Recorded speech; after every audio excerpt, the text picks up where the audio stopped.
رب العالمين أنزل السكينة في قلوب المؤمنين ليزدادوا إيمانا مع إيمانهم ولله جنود السماوات والأرض وكان الله عليما حكيما أشهد أن لا إله إلا الله وحده لا شريك له له ملك وله الحمد وهو على كل شيء قدير وأشهد أن محمدا عبده ورسوله مبعوث رحمة للعالمين اللهم صل وسلم على هذا النبي محمد صلى الله عليه وسلم وعلى آله وصحبه أجمعين أما بعد فيا عباد الله إني أوصيكم وإياي بنفسه بتقوى الله فقد فاز المتقون ثم قال الله تعالى في القرآن الكريم أعوذ بالله من الشيطان الرجيم بسم الله الرحمن الرحيم إن عدة الشهور عند الله 12 شهرا في كتاب الله يوم خلق السماوات والأرض منها 4 حرم ذلك الدين القيم فلا تظلموا فيهن أنفسكم وقال أيضا بسم الله الرحمن الرحيم سبحان الذي أسرى بعبده ليلا من المسجد الحرام إلى المسجد الأقصى الذي باركنا حوله لنريه من آياتنا إنه هو السميع البصير قال رسول الله صلى الله عليه وسلم حتى أتينا السماء الدنيا قيل من هذا قال جبريل فقيل من معك قال محمد قيل وقد أرسل إليه قال نعم صدق الله العظيم وصدق رسوله النبي الكريم ونحن على ذلك من الشاهدين والشاكرين والحمد لله رب العالمين. Kaum muslimin, para tamu Allah, jamaah Jumat rahimakumullah yang dirahmati oleh Allah Subhanahu wa taala. Dalam kesempatan ini kembali kita mengucapkan puji beserta syukur kepada Allah Subhanahu wa taala atas segala rahmat dan nikmat yang telah Allah berikan kepada kita semua. Alhamdulillah pada saat ini, pada kesempatan ini kita yang hadir dalam masjid ini tanpa kurang suatu apapun, ini adalah berkat dari rahmat dan nikmat Allah yang Allah percayakan kepada kita sampai hari ini. Seterusnya salawat beriring dengan salam, kita juga tidak bosan-bosannya untuk selalu berdoakan kepada Allah Subhanahu wa taala supaya segalanya selalu tertumpah segala kebaikan dan keselamatan kepada keluarga besar, yaitu seorang manusia mulia, manusia agung, manusia pilihan Allah Subhanahu wa taala, yaitu nabi kita, nabi besar Muhammad sallallahu alaihi wasallam. Dengan mengucapkan Allahumma salli ala Sayyidina Muhammad wa ala ali Sayyidina Muhammad, insyaallah dengan kita selalu bersalawat kepada beliau yang kita harapkan adalah syafaat pada hari kiamat nanti. Kaum muslimin yang berbahagia, adapun sebelum kita melangkah kepada materi khutbah, khatib mau berwasiat untuk kita semua, yang terutama adalah untuk khatib sendiri, dengan wasiat marilah kita sama-sama meningkatkan iman dan takwa kepada Allah Subhanahu wa taala. Kaum muslimin yang berbahagia dirahmati oleh Allah Subhanahu wa taala, hari ini tanggal 27 Januari 2023 Masehi dan bertepatan dengan tanggal 5 Rajab 1444 Hijriah. Oleh kerana itu khatib mengangkat judul khutbah kita pada siang ini, yaitu kemuliaan terletaknya pada bulan Rajab. Kaum muslimin yang berbahagia yang dirahmati oleh Allah Subhanahu wa taala, bulan ini seperti kita ketahui bersama, seperti yang disampaikan oleh Allah dalam Al-Quran tadi, terdapat dalam surah At-Taubah, yaitu ayat ke-36. Allah telah mengatakan, mengkhususkan, bukan dalam 1 tahun itu 2 bulan diciptakan oleh Allah, bukan yang selebihnya tidak baik, tetapi Allah agak mengafdalkan atau mengkhususkan yang 4 bulan ini, sehingga Allah abadikan dalam Al-Quran, inna iddatasy syuhuri indallahi Bahawa sesungguhnya ketika Allah, bahawa sesungguhnya dalam satu tahun itu ada terhitung 12 bulan. Dalam 12 bulan itu, ketika Allah menciptakan bumi dengan langit dulu, jauh sebelum manusia diciptakan, tetapi Allah telah menciptakan bulan ini tertentu. Terdapat dalam 12 bulan ini, di situ terdapat minha arba'atun hurum. Terdapat di situ adalah 4 bulan yang haram. Hurum, haram. 4 bulan ini di situ terpisah bulan Rajab ini satu. Zulqa'dah, Zulhijjah, Muharram dekat. Terpisahlah bulan Rajab ini satu. Ya, maka bulan Rajab ini terpisah. Di dalam bulan haram itu kata Allah dalam Al-Quran tadi, zalikat dinul qayyim. Itu sudah menjadi ketetapan Allah, ketetapan dalam agama yang lurus. Balu sambung lagi, fala tazlimu fihinna anfusakum. Dan dalam bulan yang haram yang 4 itu kita sangat dilarang sekali untuk berbuat zalim untuk diri sendiri dan berbuat zalim untuk orang lain. Kaum muslimin yang berbahagia dirahmati oleh Allah Subhanahu wa taala. Maka kita berada sekarang ini tanggal 5 Rajab, bulan yang dimuliakan oleh Allah Subhanahu wa taala, bulan yang sangat agung sekali, bulan haram yang 4 itu termasuk bulan Rajab ini satu. Maka di manakah letaknya kemuliaan bulan Rajab itu tersendiri? Contoh, kalau dalam bulan Zulqa'dah, ini penyebabnya sehingga dia mulia. Zulhijjah, ini penyebabnya kerana di situ terletak adalah bulan korban. Bulan Muharram, di mana letak mulianya? Kerana di situ tanggal 1, di situ terletaknya iaitu bulan hijrah Nabi dari Mekah ke Madinah. Dan bulan Rajab ini ternyata kemuliaannya, terletak kemuliaannya di situ karena seorang manusia mulia diberangkatkan oleh Allah, diperjalankan oleh Allah, yaitu dari Mekah, itu untuk menuju Isra dan Mi'raj yang telah ditetapkan oleh Allah Subhanahu wa taala. Karena seorang manusia mulia berjalan pada bulan itu untuk Isra Mi'raj menghadap Allah Subhanahu wa taala, maka dimuliakanlah bulan Rajab itu oleh Allah Subhanahu wa taala. Kaum muslimin yang berbahagia dirahmati oleh Allah Subhanahu wa taala. Tentang sejarah yang terkandung dalam bulan Rajab ini tentang perjalanan Isra Mi'raj Nabi Muhammad sallallahu alaihi wasallam ini sudah kita dengar dan sudah kita baca setiap tahun. Ya, kalau umur kita sudah 50, setidak-tidaknya 30 tahun kita sudah sering setiap tahunnya kita mendengarkan tentang masalah kisah demi kisah, perjalanan demi perjalanan Isra dan Mi'raj Nabi besar Muhammad sallallahu alaihi wasallam. Maka di sinilah terletaknya kemuliaan bulan Rajab ini. Tetapi walaupun terletak bulan Rajab itu terletaknya adalah pada bulan itu diperjalankan seorang manusia untuk menghadap Allah. Ya, dimulai Nabi kita dibelah dulu dadanya. Ini sebenarnya sangat panjang sekali hikmahnya. Kenapa dada Nabi kita dibelah untuk menghadap Allah? Ini adalah pelajaran atau hikmah bagi kita. Setiap kita menghadap Allah Subhanahu wa taala, wajib hukumnya mensucikan lahir dan batin. Di luar kita bersih, hati kita pun juga bersih. Inilah simbolnya. Kenapa? Karena Nabi itu orangnya kotor? Tidak. Tetapi ini pelajaran bagi kita. Dimulai dari situ perjalanan sebenarnya masih panjang lagi jemaah. Mulai dari terjadinya sebab musibahnya terjadi Isra Mi'raj itu. Ya, kalau kita baca satu malam tidak tuntas dan tidak cukup. Apalagi di atas mimbar ini waktunya sangat terbatas. Ya, ini sangat panjang sekali. Bagaimana sebab musibahnya, bagaimana perjalanan Nabi itu sebelum dibedah dadanya itu sangat panjang sekali sejarah dan perjalanannya.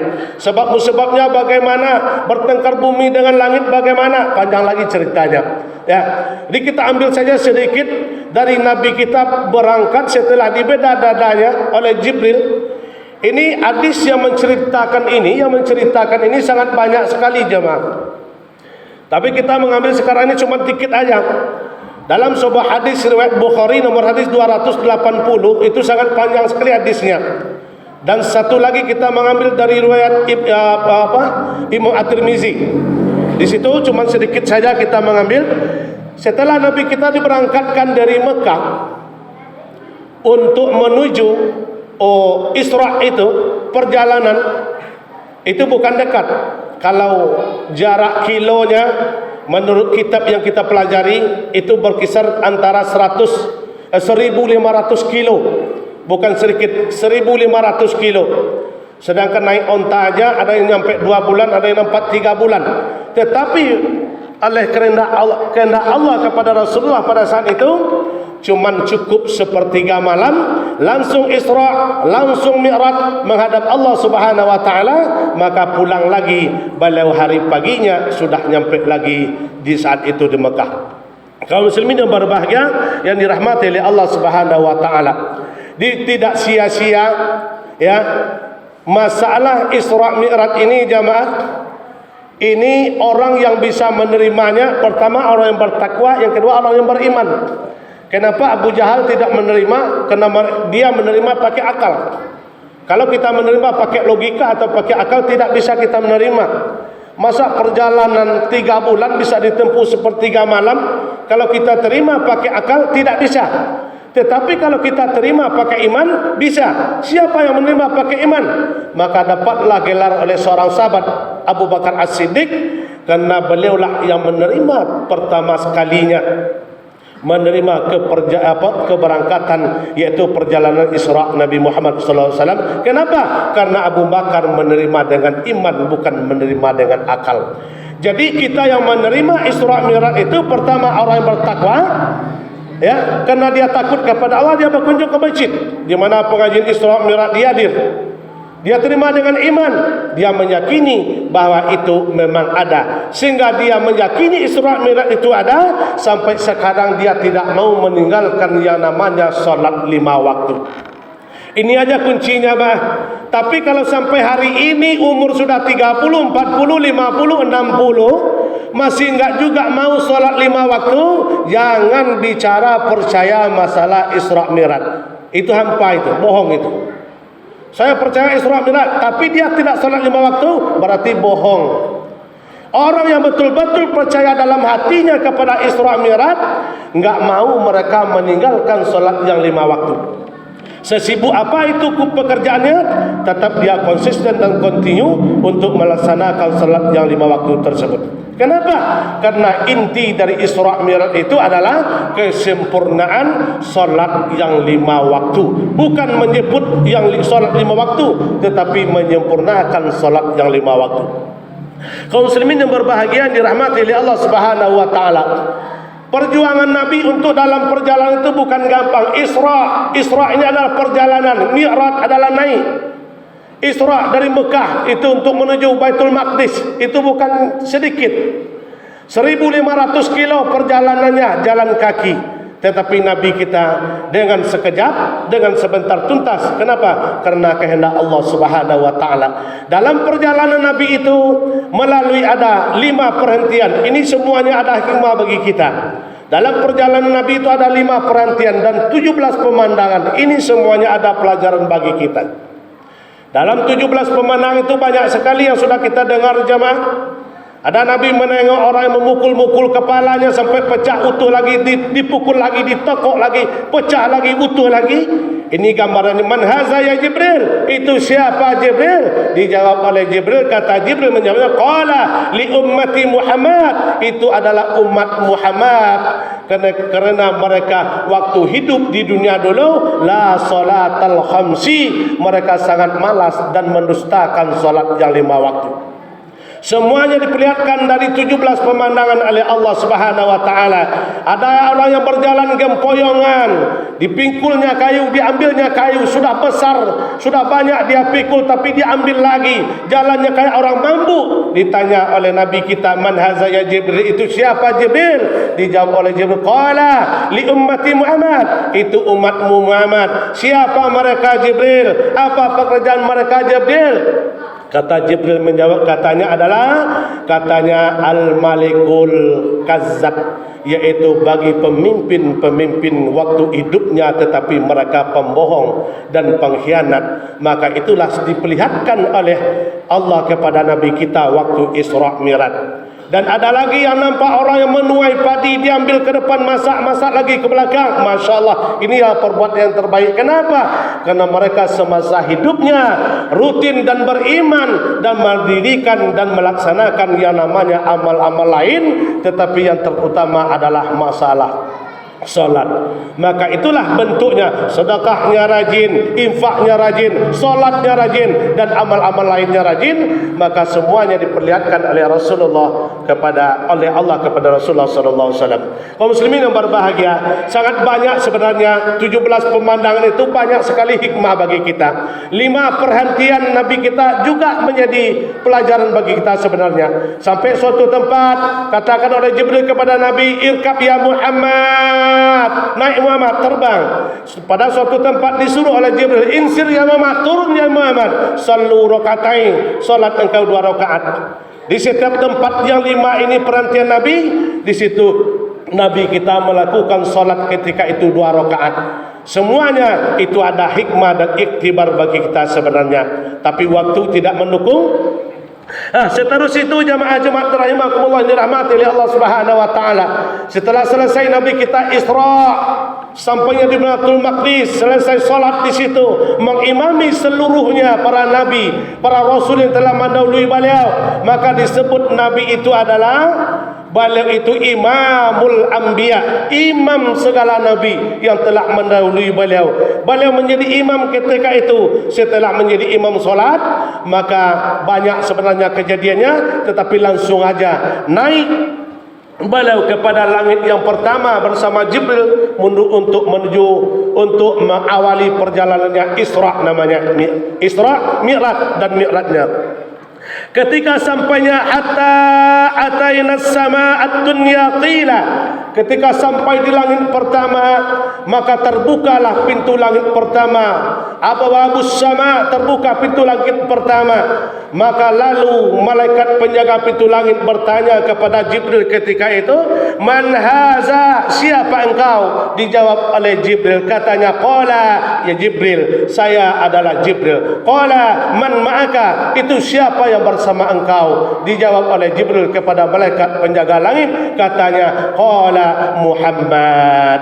Dia adalah Muhammad. Jadi Nabi kita pas masuk ke langit pertama aja jemaah itu ditanya dan diinterogasi, ditanya oleh penjaga langit pertama, tetapi dijawab oleh Jibril. Lalu kata malaikat bertanya lagi, "Man ma'aka?" Siapa dia? Adalah Muhammad. Ditanya lagi, "Qila wa qad ursila ilaihi?" Apakah dia sudah diundang ke sini?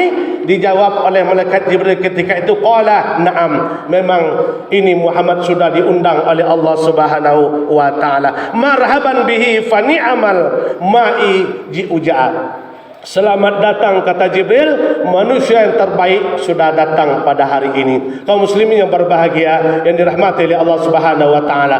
Di langit pertama panjang sekali dialognya, langsung bertemu dengan Nabi Adam. Dikatakan oleh Jibril, ditanya oleh Nabi kita, "Man haza ya Jibril?" Itu siapa ya Jibril? Dijawab oleh Jibril, "Ya abuka Adam fasallamtu alaih." Itu adalah bapakmu Adam, kata Jibril, ucapkanlah salam kepadanya.